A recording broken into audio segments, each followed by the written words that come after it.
अस्सलाम वालेकुम नाज़रीन, मैं हूं आपका मेज़बान मिर्ज़ा नदीम बेग। प्रोग्राम बोल बोल बार्सिलोना। आज हम रमला रवाल के ऊपर मौजूद हैं और यहाँ पर लोगों से जान रहे हैं कि जो पाकिस्तान में एक बहुत बड़ा वाक़या हुआ है जिसे मोटरवे सानहा कहा जाता है, कि जिस पर एक फ्रांस पलट जो है औरत के साथ ज़्यादती की गई, उसके बच्चों के सामने ज़्यादती की गई और इतने दिन गुजर जाने के बावजूद अभी तक जो है उसके बारे में कोई लाहमल हुकूमत की जानिब से तैयार नहीं किया गया।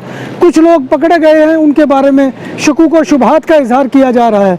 बार्सिलोना में पाकिस्तानी कम्युनिटी के लोग इसके बारे में क्या कहते हैं वो हम आपको सुनवाते हैं। आइए हम आपको पाकिस्तानी कम्युनिटी के लोगों से मिलवाते हैं। अस्सलाम वालेकुम जी, मेरा नाम शहजाद है तो ज़िला गुजरात तहसील सराय आलमगीर। जनाब असी जितने बैरूने मुल्क रह रहे हैं असी पुरजोर तरीके नाल मजम्मत करने इस गल की कि वो साडी भैन सी, उहदे च साडी भैन भी हो सकती सी, कोई रिश्ता भी हो सकता सी।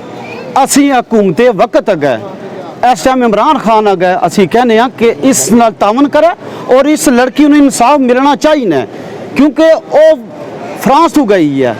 उन्होंने पता नहीं कि ख्यालात अपने जहन च लैके गई सी, बच्चों उत्थे लैके गई सी कि सानू अपना कल्चर बच्चों दसने वास्ते अपने मुल्क ना कि साडा कल्चर के असी मुसलमान हाँ।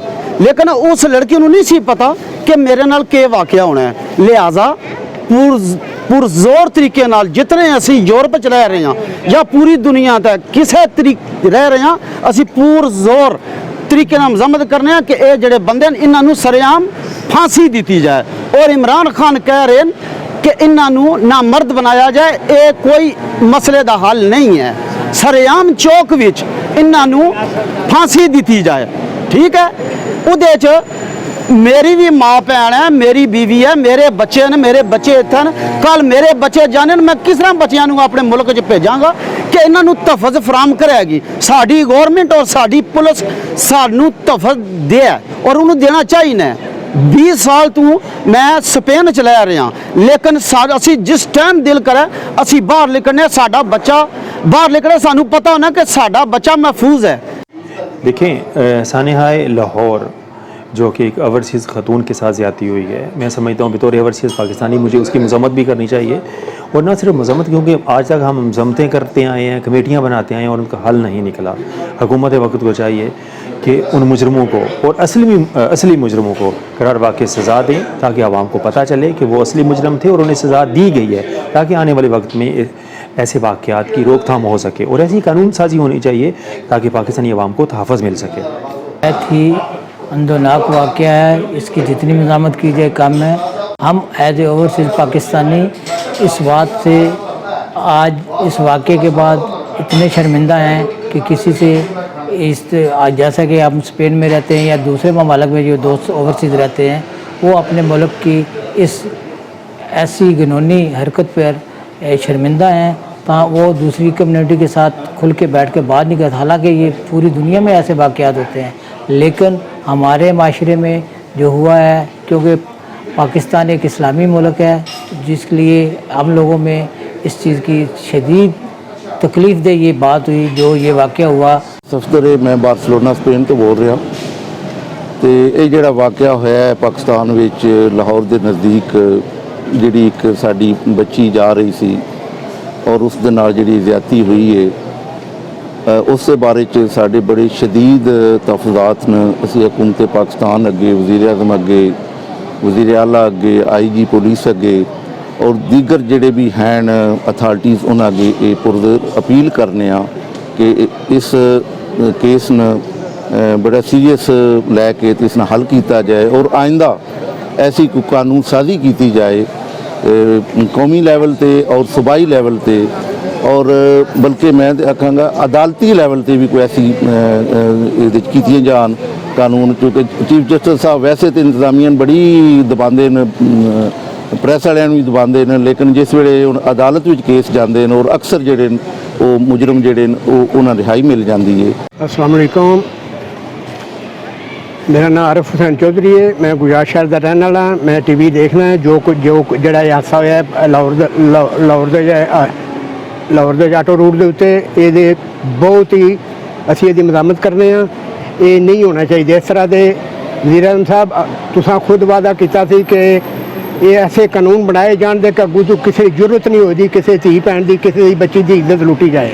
ਲਿਹਾਜ਼ਾ ਮੇਰੀ ਇਲਤਮਾਸ ਹੈ ਤੁਹਾਡੇ ਅੱਗੇ, ਤੁਸੀਂ ਵਜ਼ੀਰ ਆਜ਼ਮ ਵਕਤ ਦੇ ਵਜ਼ੀਰ ਆਜ਼ਮ ਹੋ, ਸਾਡੇ ਮੁਲਕ ਦੇ ਵਜ਼ੀਰ ਆਜ਼ਮ ਹੋ, ਐਸਾ ਕੋਈ ਕਾਨੂੰਨ ਅਸੈਂਬਲੀ ਦੇ ਵਿੱਚ ਪਾਸ ਕੀਤਾ ਜਾਏ ਤਾਂ ਕਿ ਇਹਨਾਂ ਨੂੰ ਸਰੇਆਮ ਫਾਂਸੀ ਦੀ ਸਜ਼ਾ ਦਿੱਤੀ ਜਾਏ। ਸਰੇਆਮ ਫਾਂਸੀਆਂ ਦਿੱਤੀਆਂ ਜਾਣਗੀਆਂ, ਕਿਸੇ ਦੀ ਜ਼ਰੂਰਤ ਨਹੀਂ ਹੋਣਗੇ ਕਿਸੇ ਦੀ ਧੀ ਭੈਣ ਦੀ ਇੱਜ਼ਤ ਨੂੰ ਮੈਲੀ ਨਜ਼ਰ ਤੱਕਣ ਦੀ। ਇਸ ਵਾਸਤੇ ਮੇਰੀ ਪਾਕਿਸਤਾਨੀ ਕਮਿਊਨਿਟੀ ਦੀ ਤਰਫੋਂ ਤੁਹਾਡੇ ਅੱਗੇ ਗੁਜ਼ਾਰਿਸ਼ ਹੈ ਕਿ ਲਿਹਾਜ਼ਾ ਅਸੈਂਬਲੀ ਦੇ ਵਿੱਚ ਐਸਾ ਕਾਨੂੰਨ ਪਾਸ ਕੀਤਾ ਜਾਏ ਜਿਹਦੇ ਤੇ ਅਮਲ ਦਰਾਮਦ ਕਰਾਇਆ ਜਾਏ। जनाब मैं नज़ीर अहमद सराय आलमगीर गुड़ा जट्टां ਜਿਹੜਾ ਹਾਦਸਾ ਹੋਇਆ ਬਹੁਤ ਯਾਨੀ ਜ਼ਿਆਦਤੀ ਹੋਈ ਹੈ। ਇੱਕ ਨੰਬਰ ਦੂਏ ਨੰਬਰ ਤੇ ਹਰ ਵੀਡੀਓ ਯਾਨੀ ਜਿਤਨੇ ਚੈਨਲ ਹਨ ਅੱਜ ਚੌਥਾ ਦਿਨ ਹੈ, हर चैनल ते 5-7 बंदे बैठे हैं और इसे गल की दोहरा रहे हैं। क्या वो लड़की फौत हो रही थी, इस गल की छोड़ोगे? तुहाडे कोल कानून नहीं मतलब है इस चीज़ ना पास हो ना कानून, इस सज़ा नहीं इको सज़ा है। वो सजाए मौत देना कोई बड़ी गल नहीं। अज तुम सजाए मौत दोगे, दूए दिहाड़ा वो बंदा अज मोया कल दूआ दिहाड़ा वो कल बंदा ओला हो जाएगा, गल खत्म। इहो जिहा बंदा या जिहड़ा बंदा किसी छोटी बच्ची नाल ज्यादती करना है उसकी सज़ा ये है, उसनियां दो लत्तां भी कट्टो दो बाहां भी कट्टो, जिधर जाए वो पता लगा वै इस बंदे जुर्म किया और इसकी सज़ा लद्दी है। जिहड़ा सज़ाए मौत है कोई सज़ा नहीं है।